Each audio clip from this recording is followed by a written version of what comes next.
স্বাগত ইন্ডিপেন্ডেন্ট টেলিভিশনের সাপ্তাহিক আয়োজন আশার বাংলাদেশে। সঙ্গে আছি আমি জাহিদ হোসেন। বিদ্যুৎ সংযোগের জন্য আবেদন করে দিনের পর দিন আর ঘোরাঘুরি করতে হচ্ছে না ঝিনাইদহ জেলায়। টাকা জমা দেওয়ার জন্য দাঁড়াতে হচ্ছে না লাইনেও, বরং বাড়ি বাড়ি গিয়ে নির্ধারিত ফি নিয়ে ৫ থেকে ১০ মিনিটের মধ্যেই সংযোগ দিচ্ছে ঝিনাইদহ পল্লী বিদ্যুৎ সমিতি।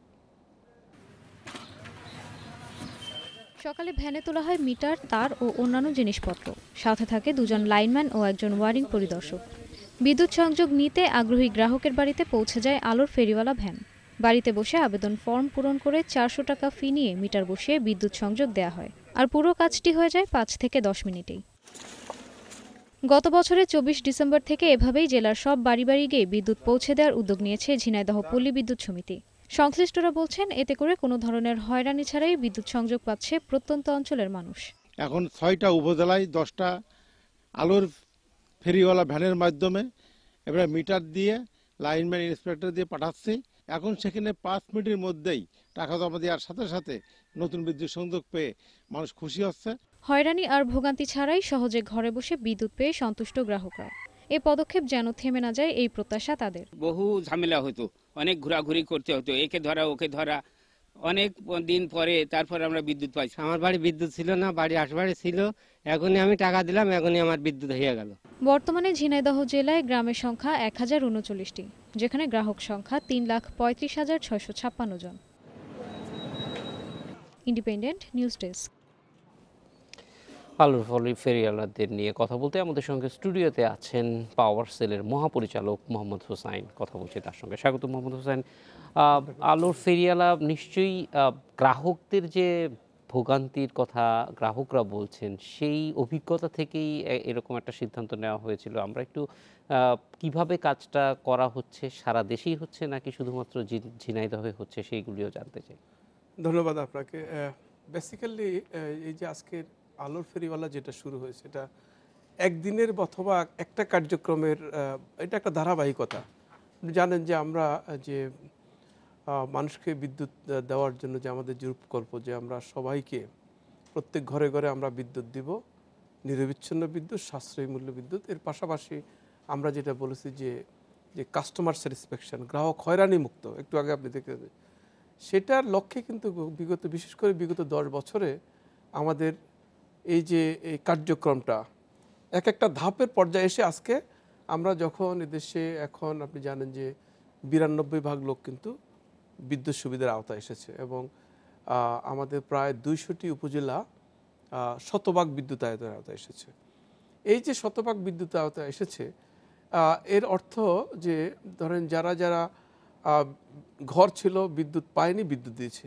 নতুন করে একজনের হয়তো একটা ঘর বাড়ছে, আরেকটা বাড়ি করছে, এই লোকগুলির যখন বিদ্যুতের চাহিদা তৈরি হচ্ছে, তখনই এই প্রশ্ন আসছে যে তাদেরকে কিভাবে আমরা এই যে আমাদের এতদিনের ধারাবাহিকতায় আমরা কিভাবে দিতে পারবো।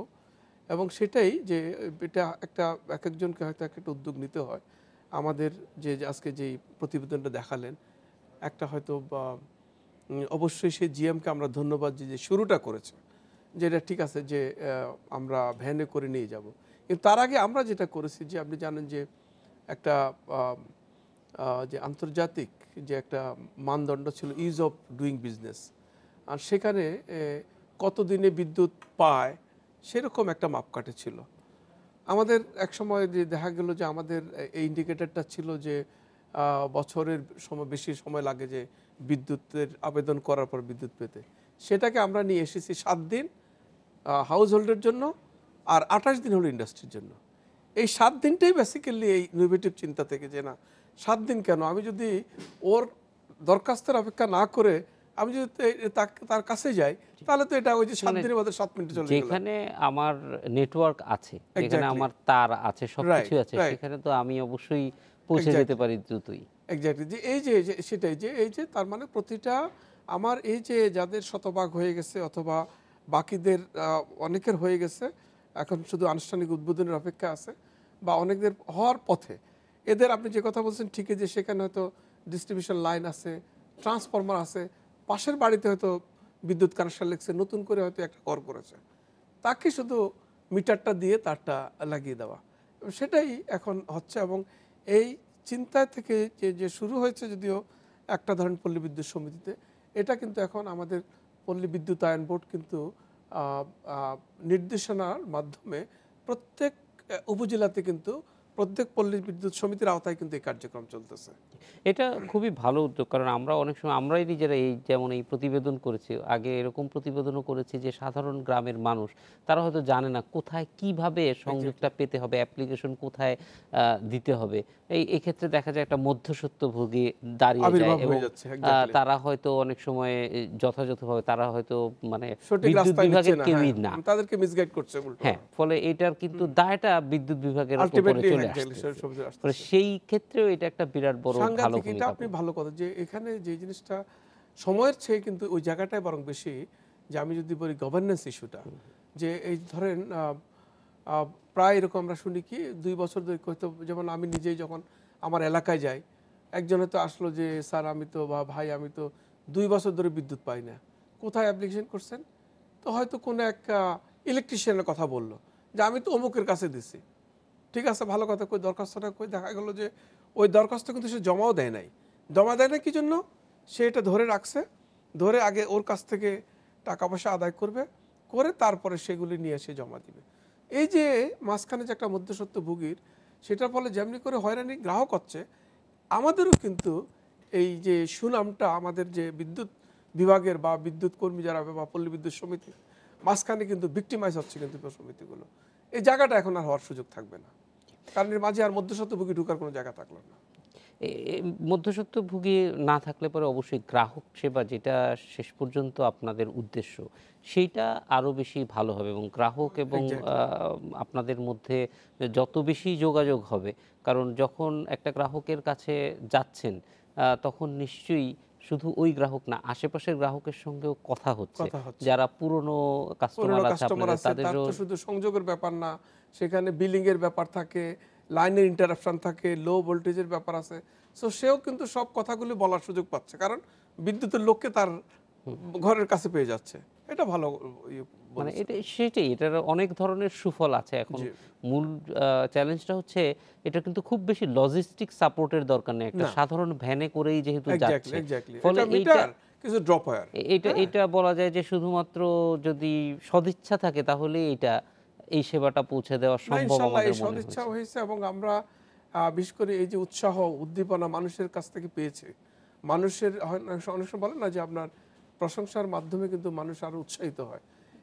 এই আপনাদের এই মিডিয়ার মাধ্যমে এই খবর বিভিন্ন জায়গায় যাওয়া, তো আমরাও কিন্তু এই ব্যাপারে যথেষ্ট উৎসাহ এবং প্রশংসা পেয়েছি বলে আমাদের পল্লী বিদ্যুতায়ন বোর্ড এটা একটা পরিপত্র জারি করে দিয়েছে সমস্ত সমিতিগুলোকে, তারা যেন এই কর্মসূচি সকল পল্লী বিদ্যুৎ সমিতির আওতায় নেয়, এবং সব জায়গায় কিন্তু এই কার্যক্রম চলছে। এবং এটা পল্লী বিদ্যুৎ সমিতির জন্য বেশি প্রয়োজন, কারণ সেখানেই অনেক বেশি গ্রাহক আছে যারা হয়তো সরাসরি মানে এই যোগাযোগটা করতে পারবেন না, বা তারা হয়তো প্রপারলি এই অ্যাপ্লিকেশনটা করতে পারবেন না। ফলে এখানে কিন্তু প্রোঅ্যাক্টিভ যে ভূমিকা, এটা আমি মনে করি যে গ্রাহকদের জন্য খুবই সহায়ক হবে। এক্স্যাক্টলি, কারণ এখন ধরেন যে যদি বলি যে বিদ্যুতায়ন, যে আমরা যে 92% বললাম, এই যে বাকি 8%, এটা বেসিক্যালি কিন্তু পল্লী বিদ্যুতায়নের গ্রাহক, গ্রাম অঞ্চলের গ্রাহক। এবং আপনি ঠিকই ধরেছেন যে এদের মধ্যে সচেতনতার অভাব আছে, শিক্ষার অভাব আছে। অন্যদিকে যে সমিতিগুলো থেকে এদের ভৌগোলিক দূরত্ব কিন্তু অনেক বেশি থাকে। সো অনেকেই হয়তো দেখা গেল যে সমিতি হেডকোয়ার্টার অথবা যে জোনাল অফিস থেকে একজনের বাড়ি হয়তো 5-10 কিলো দূরে। সো সে এই যে কষ্ট করে কোথায় যেতে হবে, কোন জায়গায় করতে হবে, এগুলো কিন্তু তার জানা ছিল না, এবং যার কারণে কিন্তু ওই যে দালালদের চক্করে পড়তো। কারণ এটা আমরাও যখন রিপোর্ট করতেছি তখন দেখতেছি মানুষের কাছে অবিশ্বাস্য মনে হয় যে মানুষ মানে বিদ্যুৎ অফিস থেকে লোক এসে আমি কোনো যোগাযোগ করি নাই আমাকে একটা সংযোগ দিয়ে যাবে, এটা তাদের কাছে খুবই বিস্ময়কর। তবে আমি বলবো যে যারা সচেতন গ্রাহক তারা অবাক হবে না, কারণ এই যে আমি যেটা শুরুতে বললাম, এই ডেভেলপমেন্টটা কিন্তু একদিনে হয় না। আমরা কিন্তু এক সময় আমরা বিভিন্ন ধরনের যেই অভিযোগগুলো পেতাম, ইদানিংকালে কিন্তু সেই অভিযোগগুলো আমরা এখন আর পাই না। যেমন আপনি যদি বলেন এই যে আগে শুনতাম 5,000-10,000 টাকা দিয়ে বিদ্যুতের কানেকশন দেওয়া লাগতো, আমরা যখন অনলাইনে দরখাস্তের সুযোগ করে দিলাম, তাতে করে যেটা হয়েছে যে যত বেশি আপনার একজন গ্রাহকের হিউম্যান ইন্টারাকশন যত কম হবে, দুর্নীতির সুযোগ তত কম থাকে। অনলাইনে সে দরখাস্ত করে দিচ্ছে।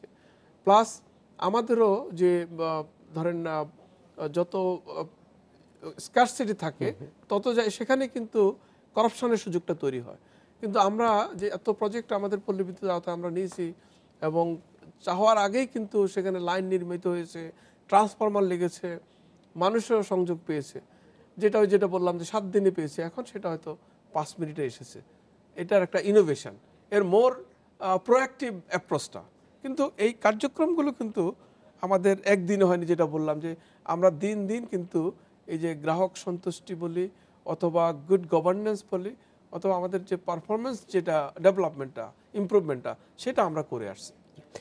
যেহেতু এখন গ্রাহকের কাছে আপনারা যাচ্ছেন, ফলে সেবার মানের ক্ষেত্রে আপনাদের প্রস্তুতি কি কি আছে? শুধু সংযোগ দেওয়ার থেকেই তো আসলে সম্পর্ক শুরু, তারপরে এটাকে এগিয়ে নিয়ে যাওয়া। অনেকগুলো স্টেজ সেবার কথা যদি বলি, আপনি ঠিকই ধরেছেন যে গ্রাহক সেবার অনেকগুলো স্টেজ। প্রথম হলো আগে সংযোগটা পাওয়া, সংযোগ পেতে গিয়েই অনেকেই অনেক ভোগান্তির শিকার হতো। সো এখানে একটা ধাক্কা, যেটা হয়তো এই যে এখন আমরা এটা সামলানো হলো যে ঠিক আছে, মানুষকে এখন আর সংযোগ পেতে ভোগান্তিতে পড়তে হয় না।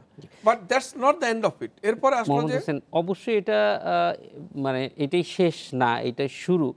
সংযোগ দেয়া হলো, এরপরে গ্রাহক সেবাগুলি আপনারা কিভাবে নির্ধারণ করেন বা এটা মনিটরিং করার? এটা যেটা বলছিলাম যে সংযোগ প্রাপ্তির মাধ্যমে গ্রাহক সেবা শুরু হলো।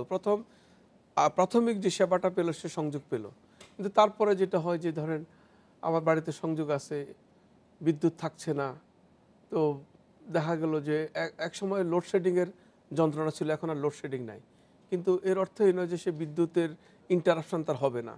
সো সেই জায়গাটাও এখন যেটা হলো যে আমরা অনেক ইমপ্রুভ করেছি। যেমন ধরেন ইন্টারাপশন কীভাবে হতে পারে, একটা ধরেন তার অন্য কোনো একজন মানুষ সেখানে গাছ কেটে ফেলছে, তারটা ছিঁড়ে গেছে, সো সেই অন্ধকারে এখন তার আসলে কোথায় কমপ্লেন করতে হবে সেটা হয়তো জানা নেই। আবার অনেকের আছে হয়তো ফোন নাম্বারটা, যে অভিযোগের ফোন নাম্বারটা সেটা জানা ছিল না। এই জায়গাগুলোকে কিন্তু আমরা আরও ভার্সেটাইল করেছি। যেমন আপনার অভিযোগ উনি এখন অনলাইনে করতে পারবে এবং সেটা সোশ্যাল মিডিয়ায় করতে পারবে।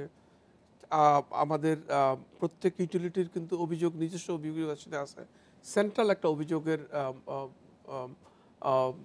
ওয়েবসাইট আছে, সেখানে করতে পারবে।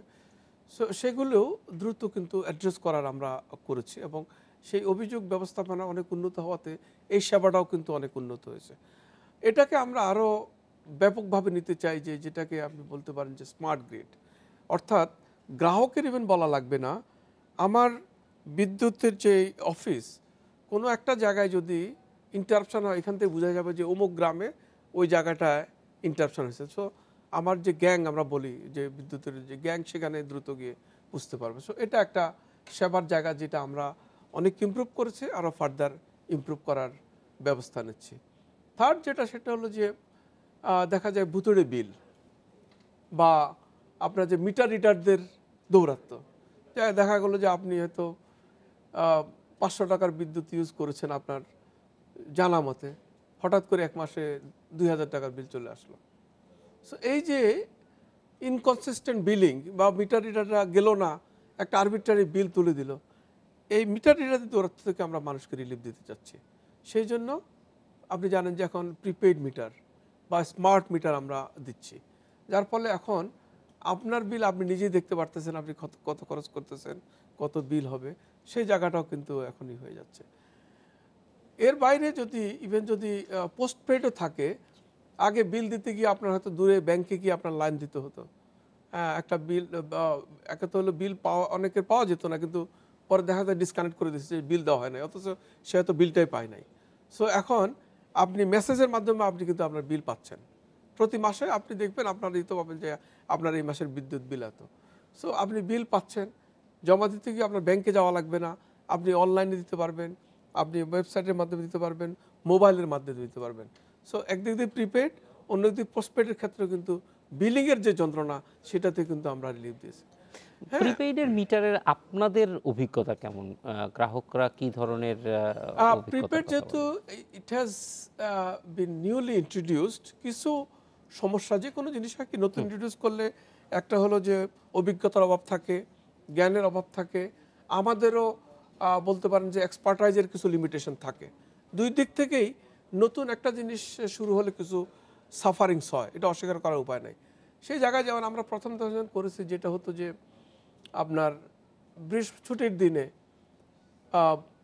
একজন হয়তো তার লিমিট শেষ হয়ে গেছে, সো পরে 2 দিন কিন্তু ফ্রেন্ডলি আওয়ার পায়, সেই ফ্রেন্ডলি আওয়ার চললো, কিন্তু অনেক ক্ষেত্রে কিছু ক্ষেত্রে দেখা যাচ্ছে ফ্রেন্ডলি আওয়ারটা কাজ করলো না, তখন সে অন্ধকারে থাকলো। তারপরে একজনের হয়তো দেওয়া হয় নাই, তার এখন ঘর অন্ধকার হয়ে গেল, এখন সে নিজে থেকে তো কিছু করতে পারতেছে না, বিদ্যুৎ অফিসে যোগাযোগ করতেছে, এই সময়টা তার এই যে একটা সাফারিংসটা এটা সে অ্যাফোর্ড করতে পারতেছে না, যার কারণে এই কিছু কিছু কারণে কিছু সমস্যা হচ্ছিল। আরেকটা যেটা বড় সমস্যা ছিল যে ভেন্ডিং মেশিনগুলো শুধু ইউটিলিটির মধ্যে ছিল, সো দেখা গেল যে চার্জ করতে গিয়ে লম্বা লাইন ধরে গিয়ে ইউটিলিটি অফিস থেকে কার্ড চার্জ করতে হতো। সেই জায়গাটাও কিন্তু এখন থার্ড পার্টি ভেন্ডিং আমরা যেটা বলি, আপনি ব্যাংকে করতে পারবেন। ভবিষ্যতে আমরা ইভেন এটাকে আরও ওপেন করে দিচ্ছি, যে অনেকটা মোবাইলে যেরকম আপনি চার্জ করতে যান, যে কোনো দোকানে গেলে বললে হলো যে পানের দোকান থেকে বললে যে আমাকে 50 টাকা ফ্লেক্সি দাও, সো ওইরকম এটাও সেরকম হয়ে যাবে, সেই পথে আমরা যাচ্ছি। সো কিছু কিছু সমস্যা ছিল, আমরা অনেকগুলো সমস্যা ওভারকাম করেছি, বাকিগুলো ইনশাল্লাহ ওভারকাম হয়ে যাবে। না, যে কোনো জিনিসের টিদিং প্রবলেম থাকবে, এবং আমার মনে হয় যে অনেকেই আবার এটাতে যথেষ্ট ভালো মনে করছে যে আগের থেকেই তারা বুঝতে পারছেন, এবং এক ধরনের সচেতনতা তৈরি হয়েছে যে কতটুকু বিদ্যুৎ আমি ব্যবহার করছি তৈরি হচ্ছে। কারণ সে যখন নিজ চোখে দেখতেছে এই যে দ্রুত ঘুরতেছে, মিটার টাকা কাটতেছে, নিজের থেকে গিয়ে অপ্রয়োজনীয় বাতিগুলো নিভে দিচ্ছে। সো এটা কিন্তু শুধু তার দিক থেকে নয়, আমাদের কিন্তু লোড ম্যানেজমেন্টের সুবিধা হচ্ছে। কীরকম আমি বলি আপনাকে, যেমন ধরেন একজন কনজিউমার যখন বিদ্যুতের কানেকশান নেয়, সে চেষ্টা করে লোড স্যাংশন যেটা বলি আমরা কম করে নিতে, কারণ স্যাংশন লোড কম থাকলে কানেকশান দ্রুত পাওয়া যায়, আবার ওই যে স্যাংশন লোডের একটা ফি থাকে সেগুলো কমা যায়। সেই জন্য হয়তো ধরেন তার বাসায় 7 কিলোওয়াটের হয়তো একটা লোড আছে, নিল 2 কিলোওয়াট। এখন আমরা তো ওই অনুযায়ী আমাদের লোড, ওই এলাকার লোড আমরা করি, এস্টিমেট করি, ট্রান্সফরমারগুলি সেভাবে লাগানো, দেখা যায় কোনো একটা এলাকায় তখন ওভারলোড হয়ে যেত, কারণ ওই 2 কিলোওয়াটের বদলে সে তো 10 কিলোওয়াট ইউজ করতেছে। এখন প্রিপেড হওয়াতে কিন্তু আপনার সব কিছু কিন্তু আমি মনিটর করতে পারি যে একজন গ্রাহক আসলে সে কত, এবং এক্স্যাক্টলি, এবং স্যাংশন লোডের সে যদি বেশি ইউজ করতে যায়, প্রিপেড মিটার অটোমেটিক লক হয়ে যাবে। এই জায়গাগুলো, এই যে লোড ম্যানেজমেন্ট, প্রপারলি লোড ম্যানেজমেন্টের জায়গাটাও তৈরি হয়েছে, তাতে করলে ভবিষ্যতে আপনার এই যে একটা স্মার্ট গ্রিড সিস্টেম, সেটা আমরা এনশিওর করতে পারবো, এবং এটা আমাদের জন্য যেরকম সুবিধা, গ্রাহকের জন্য সুবিধা হবে। স্মার্ট গ্রিড থাকলে আসলে গ্রাহকের জন্যই অনেক বেশি সুবিধা, কারণ অনেক সময় তার অজান্তেই কিন্তু সে নিজের সেবাটা থেকে বঞ্চিত হচ্ছে, সেবার মান বাড়বে নিঃসন্দেহে। আমাদেরও যেসব এখন ধরেন যে সাফারিংসগুলো হয়, যে হঠাৎ করে কোনো একটা এলাকা ব্ল্যাকআউট হয়ে গেল, হ্যাঁ, আমি আগে ভাগে এগুলি বুঝতে পারবো যে ওখানে কোন সিনড্রোমটা হচ্ছে, প্রবলেমস ফিনোমেনাটা আমি বুঝতে পারবো, সেই অনুযায়ী আমি কারেক্টিভ মেজাজ নিতে পারবো। গ্রাহকদেরকে এখান থেকে আমি মনিটর করতে পারবো, ইলিগাল কোনো হুকিংগুলো এখান থেকে আমি ধরতে পারবো, ডিসরাপশান হলে বা ইন্টারাপশান হলে আমি আমার এখান থেকে বুঝতে পারবো কোন জায়গাটা হচ্ছে। এখন যেরকম অনেকটা গ্যাং পাঠায় অন্ধকারে খুঁজতে হয়, সে ধরেন আপনি থাকেন ধানমন্ডি 5-এ, ওখানে গেছে, এখন কোন জায়গায় তারটা ছিঁড়ছে আপনাকে খুঁজে খুঁজে বের করতে হচ্ছে। এই যে স্মার্ট গ্রিড আওতা আসলে আপনার খোঁজা লাগবে না, আপনি এখানে বসে বুঝতে পারবেন যে ও আচ্ছা, এই যে দেখাচ্ছে এই অমুক জায়গাটায় ইন্টারাপশন হয়েছে, ওখানে গিয়ে আপনি সরাসরি করতে পারবেন। এই জায়গাগুলো তৈরি হচ্ছে। একটা জিনিস একটু জানতে চাই, যে যেহেতু মানে এই ডিস্ট্রিবিউশন নেটওয়ার্কের মধ্যে আমরা দেখি যে মানে একটা ধরেন একটা বাড়ি বা একটা ঘর কতটুকু দূরত্বে থাকলে আবার নতুন করে মানে খাম্বা বা এই ধরনের জিনিস নিতে হয়, এগুলির কি কোনো সুনির্দিষ্ট মাপ আছে? কারণ অনেক সময় গ্রাহকদের কাছ থেকে আমরা এরকম অভিযোগ পাই যে তার হয়তো আরও 300 ফিট এক্সট্রা যেতে হবে, এই জন্য একটা নতুন খাম্বা নিতে বলতেছে, এবং সেটার কস্ট তাকে দিতে হবে। বলে আমাদের যেটা বলে আমরা যে ডিস্ট্রিবিউশন কোড, গ্রিড কোড, এরকম কোড অফ কন্ডাক্ট আছে, যে তারগুলো কীরকম সাইজের হবে, কীরকম তার হবে, কত দূরে হলে পিলারগুলো হবে, কোন সাইজের পিলার কোন জায়গায় লাগবে। তো অনেক সময় গ্রাহকরা এক ধরনের আবদার করে, যেমন ধরেন হয়তো সে ফর এক্সাম্পল যে 120 ফিটের মধ্যে একটা পিলার লাগবে, বললো যে আমার আর এই যে 5 মিটারের জন্য আমাকে আরেকটা কোম্পানি দিয়ে আমাকে একটু বলেন। কিন্তু হয় কি এগুলিতে আবার রিস্ক থাকে যে আপনি ধরেন যখন ডেভিয়েট করবেন এগুলো তো তারগুলোর এই যে বেয়ারিং ক্যাপাসিটি, বেন্ডিং ক্যাপাসিটি সব কিছু মেজারমেন্ট আছে। ওই জায়গাগুলি কিন্তু অনেক সময় দুই দিকের হয়। যেমন গ্রাহক যখন একটা আবদার করে সে হয়তো সেটা কোডের বাইরেই করে, আবার গ্রাহকের লজিক থাকে যে হয়তো অন্য এক জায়গায় আমার হয়তো আরেকজন অসাধু বিদ্যুৎ কর্মী ঠিকই হয়তো একজনকে 5 ফিট বাড়িয়ে দিয়ে হয়তো এই অ্যাডভান্টেজটা দিয়েছে। এই জায়গাগুলোতে গিয়ে ডিসপিউটগুলো হয় অথবা যে ভুল বোঝাবুঝিগুলো হয় আর কি। কিন্তু এটা আপনাদের একটা সেট কোড আছে যে 300 মিটার 500 মিটার বা 100 মিটার একবারে তারের সাইজ কি হবে, কত ডিসটেন্সে পোলগুলি পড়বে, পোলেরও কিন্তু বিভিন্ন সাইজ আছে, কোন পোলটা কত সাইজ সেগুলো বলা আছে সবকিছু ওইভাবে হয়। ডিস্ট্রিবিউশন নেটওয়ার্কের যেটা বলছিলেন স্মার্ট ডিস্ট্রিবিউশন নেটওয়ার্ক, সেটি আসলে এখন কি রকম পর্যায়ে আছে? আপনার আমরা যেভাবে বলি আর কি যে ধরেন যখন আমরা স্মার্ট গ্রিড বলি basically it starts right from generation end to the consumer end. তাইলে আমার পুরো সিস্টেম স্মার্ট হবে। আমি পিস মিলে স্মার্ট করলে এর কিন্তু ফুল বেনিফিটটা আমি পাবো না। তো এখন দেখেন আমরা যদি ডিস্ট্রিবিউশনে বলি এই যে আমি স্মার্ট মিটার দিচ্ছি একজন গ্রাহককে, ইট মিনস দ্যাট গ্রাহক এন্ডে কিন্তু আমি স্মার্ট সিস্টেম অলরেডি ইন্ট্রোডিউস করে দিয়েছি।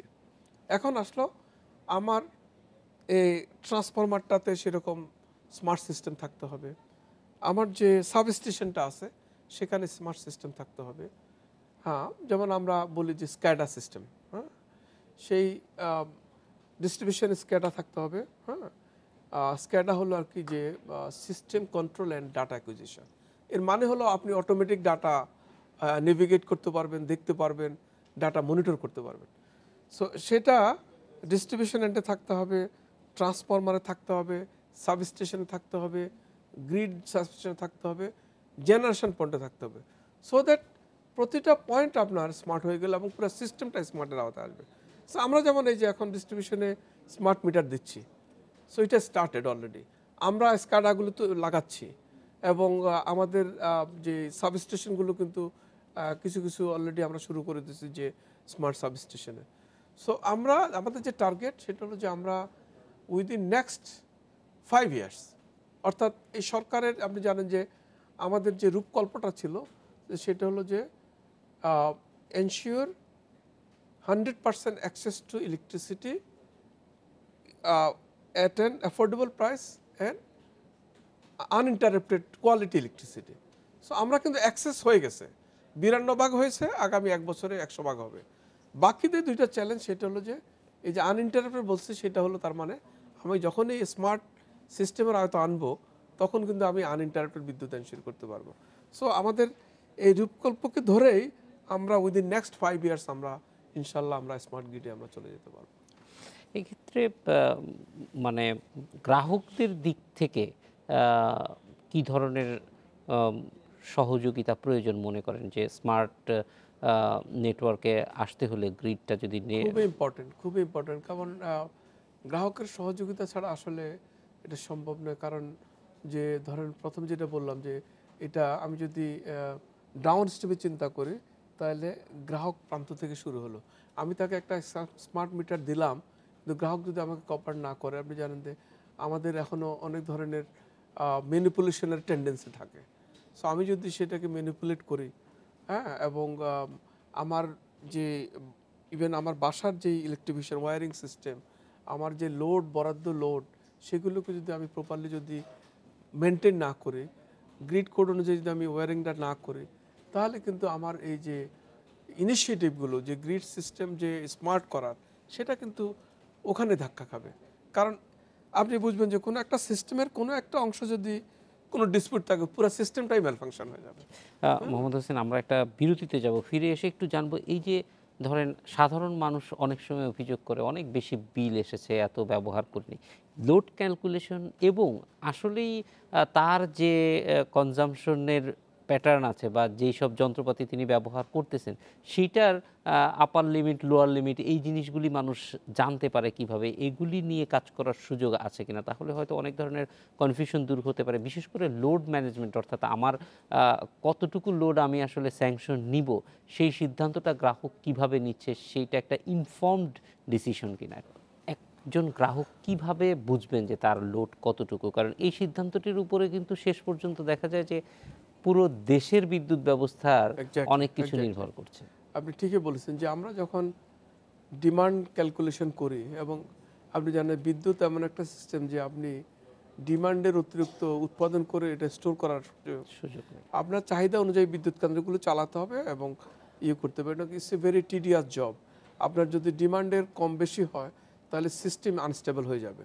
সো এই জন্য লোড মেজারমেন্ট বা লোড ম্যানেজমেন্টটা কিন্তু সাংঘাতিক ইম্পর্টেন্ট, ভেরি ক্রিটিক্যাল। এবং এটা গ্রাহকের প্রান্ত থেকে শুরু হবে যে একটা ফ্ল্যাটে কত লোড আমার লাগবে সেটা দিয়েই একটা বাড়িতে কত হলো, তারপরে ওই এলাকায় ওই সাবস্টেশনে কত হলো, এভাবে যোগ করতে করতেই তো পুরো সিস্টেমটা। এটা সহজ যে আপনার একটা যেটা আমরা করি যখন কোনো একটা বাড়িতে বা একটা অ্যাপার্টমেন্টে আমরা সংযোগ দেই, সেখানে আমরা যেটা করি যে আমাদের যারা ইন্সপেক্টর আছেন, যারা তারা ওই বাসায় ফিজিক্যালি ভিজিট করে, কতগুলি পয়েন্ট আছে, সেখানে 3 ফেজ সিঙ্গেল ফেজের কি ধরনের প্রভিশন আছে, সেটা দেখে একটা লোডের একটা মেজারমেন্ট সেট করতে পারে এবং সেই অনুযায়ী লোড স্যাংশনটা দেয়।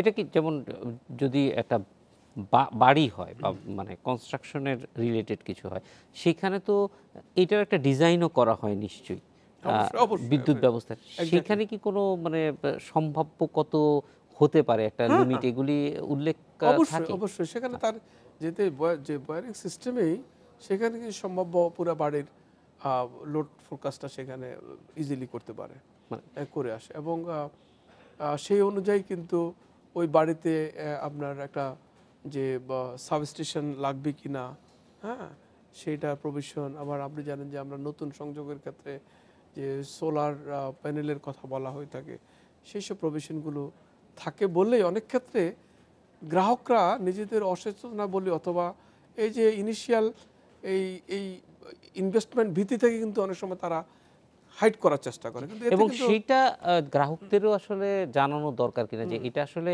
শেষ পর্যন্ত তারও কিছু ক্ষতির কারণ হচ্ছে, ইনস্টেবল।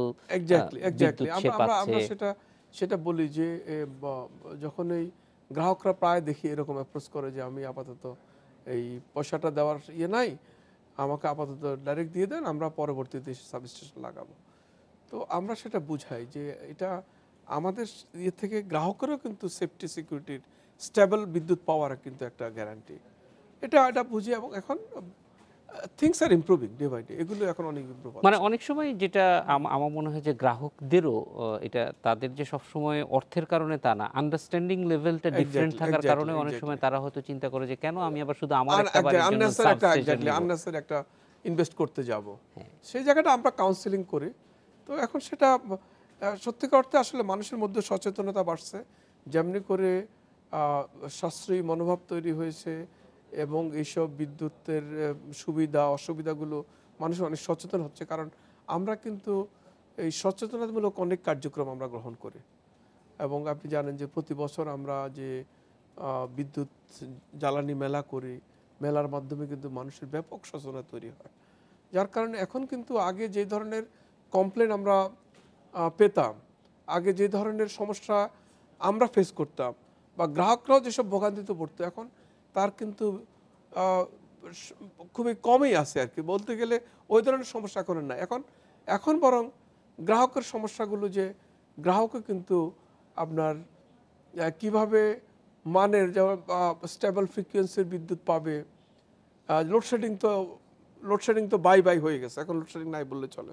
গ্রাহকের এখন চাহিদা হলো এরকম যে সেটা যেন সে তার ঘরে বসে বিদ্যুতের বিলটা দিতে পারে, ঘরে বসে যদি কোনো কমপ্লেন এসে দিতে পারে, ওই জায়গাগুলোকে কিন্তু আমরা এখন নারিশ করতেছি এবং সেগুলো একটা সফল হয়েছে। একটা বিষয়ে শেষে একটু জানতে চাইবো যে ইন্ডাস্ট্রিয়াল কানেকশনের ক্ষেত্রে যেটি আপনি বলছেন যে 28 দিন প্রয়োজন হয়, এইটা কতটা স্মুথ ইতিমধ্যে হয়েছে? এবং আমরা দেখছিলাম বিডা চাচ্ছিল যে এটা খুব মানে তাদের মাধ্যমেও যাতে হতে পারে, যাতে ইনভেস্টররা আরো কমফোর্ট ফিল করে, সেক্ষেত্রে আপনারা কি রকম? না, বিডার ইনিশিয়েটিভ ছিল যেহেতু ইজ অফ ডুইং বিজনেসটা আসলে বিডার লিড করছিল এবং আমরা কিন্তু সেখানে আমরা যেই অ্যাসিউরেন্স দিয়েছি যে আমরা 28 দিনের মধ্যে আমরা সেটা মিন করেছি এবং সেটা করে যাচ্ছি।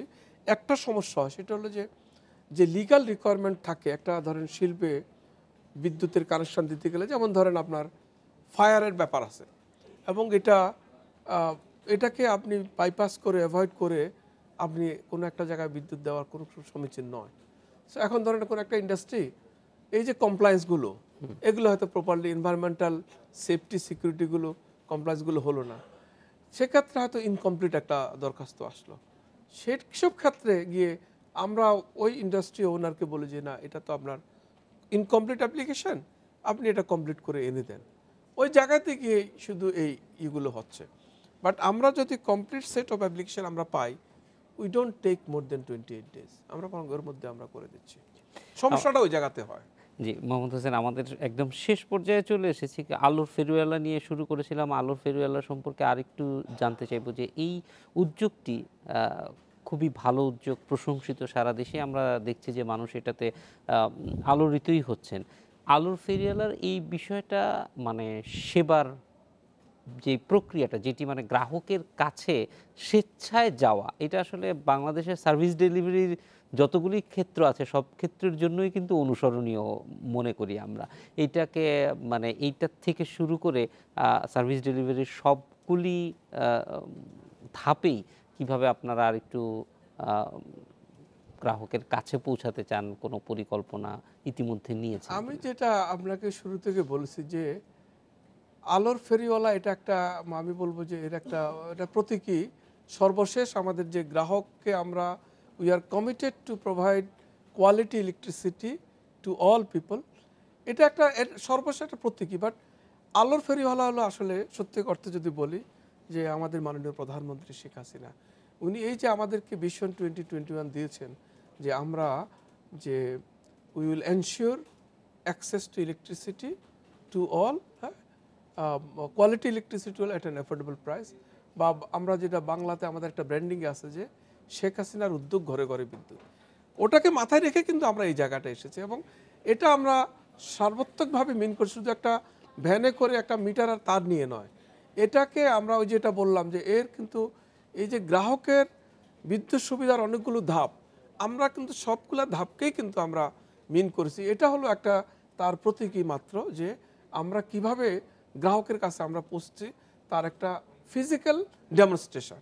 বাট বিহাইন্ড দিস স্ক্রিন আমরা কিন্তু অনেক কাজ করছি। আপনাদের কাছে পৌঁছানোর জন্য গ্রাহকদেরকে অনেকগুলি প্ল্যাটফর্ম আপনারা দিচ্ছেন, ফেসবুক থেকে শুরু করে অনলাইনেও, কিন্তু এই গ্রাহকরা তাদের অভিজ্ঞতা, কখনো কখনো অভিযোগ যখন জানান, এইটা সবসময় মনিটরিংয়ের কি কোনো ইনবিল্ট সিস্টেম আপনাদের আছে? একদম, আমাদের এখন একটা সেন্ট্রাল কমপ্লেইন ম্যানেজমেন্ট সিস্টেম আছে, অ্যান্ড নোবডি ক্যান হাইড। অর্থাৎ কোনো একজন গ্রাহক যদি একটা কমপ্লেন করে, it doesn't only go to the concern utility. এটা আমি অ্যাজ এ ডিজি দেখতে পারি, আমার সচিব দেখতে পারে, মন্ত্রী মহোদয় দেখতে পারে। মাসের শেষে আমরা দেখি যে কয়টা কমপ্লেন আসছে, কয়টা এটাকে অ্যাডজাস্ট করা হয়েছে, কয়টা পেন্ডিং আছে, কেন পেন্ডিং আছে। প্রতি মাসে আমাদের সমন্বয় সভা হয় এবং সেই সমন্বয় কিন্তু এগুলোকে রিভিউ করা হয়। আমার মনে হয় যে এটা গ্রাহকদের জন্য, গ্রাহকরা এটা যত বেশি জানবে, চর্চা করবে, ততই বিদ্যুৎ বিভাগের পক্ষে তাদেরকে আরো ভালো সেবা দেওয়া। এবং আমরা গ্রাহককে কিন্তু ফিডব্যাক দেই যে ওনার ওই কমপ্লেনটা কি হলো এবং কেন এরকম হলো, আমরা ফিডব্যাক দিই। কিন্তু মোহাম্মদ হোসেন, আমরা আশা করি যে এই উদ্যোগগুলি অব্যাহত থাকবে এবং বাংলাদেশে বিদ্যুতের ক্ষেত্রে যে অর্জন, এটি আরো সামনের দিকে এগিয়ে যাবে। আমাদের সঙ্গে যোগ দেওয়ার জন্য আপনাকে অনেক ধন্যবাদ। আপনাকে ধন্যবাদ। আমরাও চাই যে ইন্ডিপেন্ডেন্ট টিভির মতো সবাই আমাদেরকে এভাবে হেল্প করুক মানুষের যে ইমপ্রেশনগুলো দিয়ে, তাহলে আমরা আরো সমৃদ্ধ হতে পারবো। ধন্যবাদ। আমদানি করা মালটার চেয়ে বগুড়ার স্থানীয় মালটা বেশ রসালো আর মিষ্টি। এছাড়া অন্যান্য ফসলের তুলনায় লাভ বেশি হয়, আগ্রহ বাড়ছে চাষিদের মধ্যেও। ধানসহ অন্যান্য ফসলের বিকল্প হিসেবে ১.৫ বছর আগে মাল্টা চাষের পরিকল্পনা করেন সারিয়াকান্দি উপজেলার কুপতলা গ্রামের মিজানুর রহমান মিঠু। পিরোজপুর থেকে ৬৫০ চারা সংগ্রহ করে ৬ বিঘা জমিতে গড়ে তোলেন মাল্টার বাগান। ইতোমধ্যেই ফল আসতে শুরু করেছে তার বাগানে। গত বছরে আমি প্রায় ৩ লক্ষ টাকার মালটা বিক্রি করেছি। এবছরে আমি আশা করছি বাগানের যে চেহারা অনেক সুন্দর, এবছরে ১৮ থেকে ২০ লক্ষ টাকার আমি মালটা বিক্রি করব। বগুড়ায় উৎপন্ন মালটা স্বাদে বেশ ভালো ও রসালো, চাহিদাও রয়েছে ভালো। মিঠুর সাফল্যে মালটা চাষে আগ্রহী হচ্ছেন এলাকার অনেকেই, কিন্তু চাষের শুরুতেই চারা সংকটে পড়তে হচ্ছে তাদের। আমি তার কাছ থেকে চারা নিয়ে ৮ শতক জমিতে ৩৪টা গাছ লাগাইছি। তো এবার আমি সেখান থেকে ৮,০০০ টাকা চারা মালটা বিক্রি করেছি। বগুড়ায় মালটা চাষ নতুন, তবে ধীরে ধীরে চারা সংকট কেটে যাবে বলছে কৃষি বিভাগ।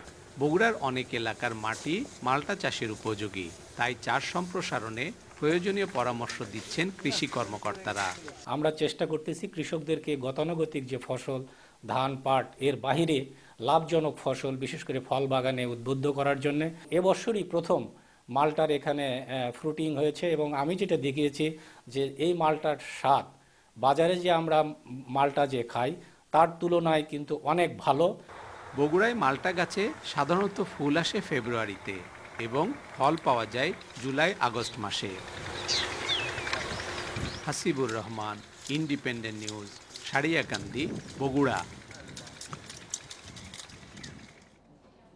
এ বিষয়ে আলোচনার জন্য বগুড়া স্টুডিও থেকে যোগ দিচ্ছেন মালটা চাষি মিজানুর রহমান মিঠু। স্বাগত মিজানুর রহমান। আমরা একটু জানতে চাই যে বগুড়ার মাটিতে যে মালটা চাষ করা যাবে সেটি আপনি কিভাবে নিশ্চিত হলেন বা এটা মাথায় আসলো কিভাবে?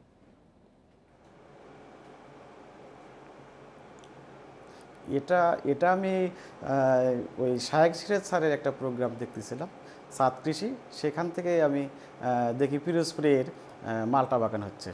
তো আমি ভাবলাম দেখি তো পিরোজপুরে ওই ভাইয়ের কথা শুনলাম, পিরোজপুরের রেবতী শিকদার, ওনার সাথে কথা বললাম। উনি বললেন হ্যাঁ, যে বাংলাদেশের যে কোনো মাটিতেই আপনি এই মালটা চাষ করতে পারবেন। তো তখন আমি ওখানে চলে গেলাম পিরোজপুরে যে আমি ওনার সাথে কথা বললাম, চারা দেখলাম, চারা দেখে আমার যখন পছন্দ হয়ে গেল তখন আমি ওনাকে কিছু টাকা দিয়ে আসলাম যে এই চারাগুলো আমি নেব, এই চারাগুলো আমি দেখে আমার সারিয়াকান্দিতে বগুড়ায় লাগাবো।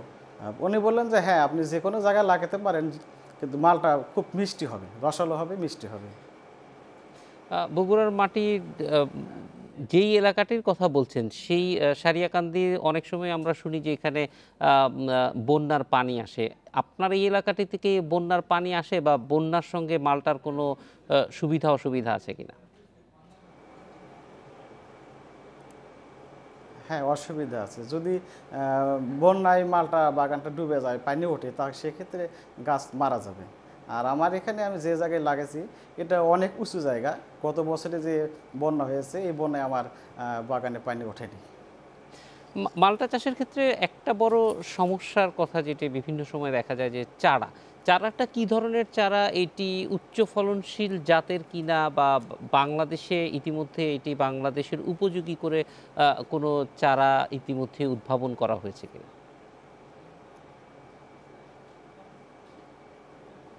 জি, যেটা বাড়ি ওয়ান, যেটা পয়সা মালটা, এটা বাংলাদেশের কৃষি ইনস্টিটিউটের যে বের করেছেন, এটা খুব সুন্দর। মালটাটা প্রচুর মিষ্টি।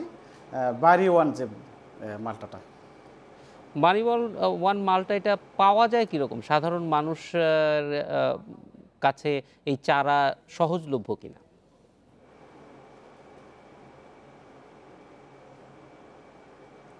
জি, সাধারণ মানুষের জন্য চারা সহজলভ্য কিনা বাড়ি ওয়ান যে মালটার চারা?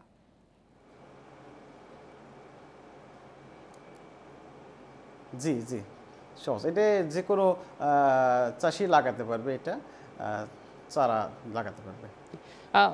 মিজানুর রহমান, একটা বিষয় একটু জানতে চাই যে গাছ পরিচর্যার ক্ষেত্রে আপনি বছর দেড়েক আগে হয়তো গাছগুলি লাগিয়েছেন, গাছগুলি নিয়মিত পরিচর্যার ক্ষেত্রে কি ধরনের পরিচর্যা নিতে হয়, সার প্রয়োগের ক্ষেত্রে কি ধরনের সার প্রয়োগ করতে হয়, পোকামাকড়ের কোনো উপদ্রব আছে কিনা?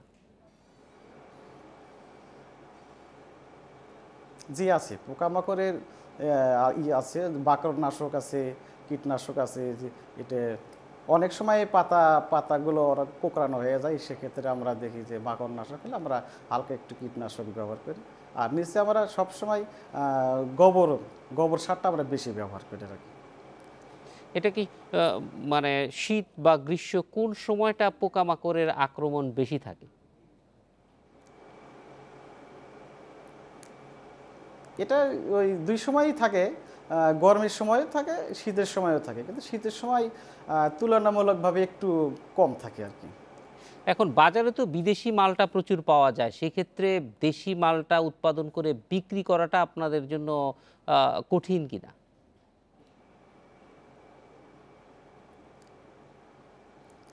কঠিন একটু, প্রথমে একটু আমাদের একটু কঠিন হবে, তারপরে মানুষ যখন বুঝবে যে আসলে বাজারে যে হলুদ ফলটা আমরা খাই এর চাইতে সবুজ ফলটা স্বাদে গুণে মিষ্টিতে অনেক বেশি, তখন আমাদের মনে হয় যে আর কষ্ট হবে না।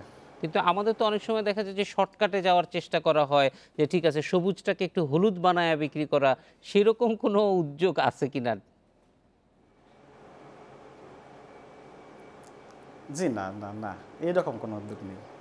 মানে আর্টিফিশিয়ালি কোনো কিছু করার কোনো চেষ্টা নাই। আমরা দেখছি যে মালটা ফলটা বাংলাদেশের বিভিন্ন জেলার থেকেই খবর পাচ্ছি যে ভালো হচ্ছে। বগুড়ায় আপনি ছাড়া আর কেউ ইতিমধ্যে মালটা চাষে উৎসাহিত হয়েছে কিনা, শুরু করেছেন কিনা?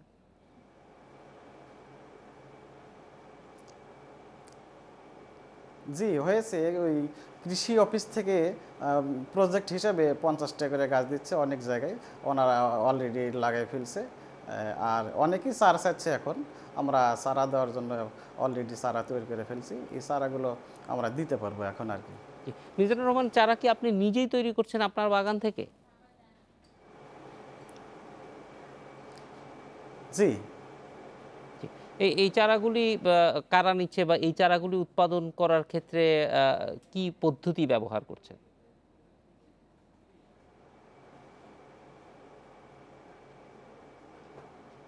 হ্যালো, জি মিজানুর রহমান, আপনি একটা শেষ বিষয় একটু জানতে চাই, এই যে আপনি বাগান করছেন, এই বাগানের ফলে আশেপাশের মানুষ কতটা উৎসাহিত হচ্ছে এবং আপনার এই বাগানে কতজন মানুষ কাজ করছেন?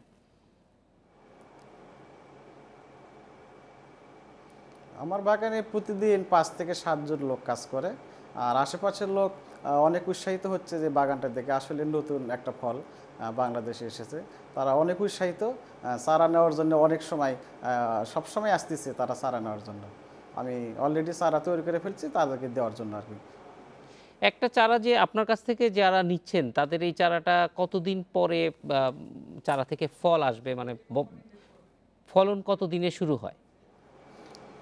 1 বছর পর থেকেই ফল আসবে। মানে এটা কি 1 বছর পর থেকে শুরু হবে। কলমের চারা? কলম। জি। 1 বিঘা জমিতে কলমের চারা, জি। কয়টা গাছ লাগানো যায়? 1 বিঘা জমিতে 120টা চারা লাগাতে পারবে। এই চারাগুলি শেষ পর্যন্ত কি রকম বড় হয়, অর্থাৎ কত বছর পর্যন্ত এই চারা থেকে ফলন আসবে?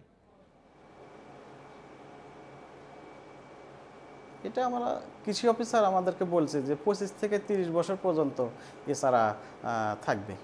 সেক্ষেত্রে প্রতি বছর যেমন আমরা যে কোনো ফসলই যখন ফলাই তখন এই ফসলটা লাগানোর একটা খরচ আছে, পরিচর্যার একটা খরচ আছে, কিন্তু যেহেতু মালটা একটা বড় গাছ, ফলে পরবর্তীতে পরিচর্যা খরচ কি খুব বেশি কিনা? কারণ আপনার বক্তব্য অনুযায়ী গত বছরের তুলনায় এই বছরে আপনি অনেক বেশি লাভ করবেন, সেই অনুযায়ী গত বছরের তুলনায় এই বছরে নিশ্চয়ই আপনার ব্যয় অনেক কম হবে।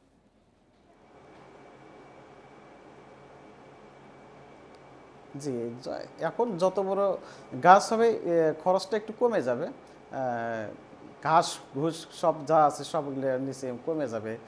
একটু স্প্রের ব্যাপারটা আছে, যেটা এটা যখন একটু পোকা লাগবে সেক্ষেত্রে হালকা একটু কীটনাশক দিলে আমরা গাছকে ভালো রাখতে পারবো আর কি। মিজানুর রহমান মিঠু, অনেক ধন্যবাদ আমাদের সঙ্গে যোগ দেওয়ার জন্য। এই ছিল আজকের আশার বাংলাদেশে, দেখা হবে আগামী শনিবার একই সময়ে। শুভরাত্রি।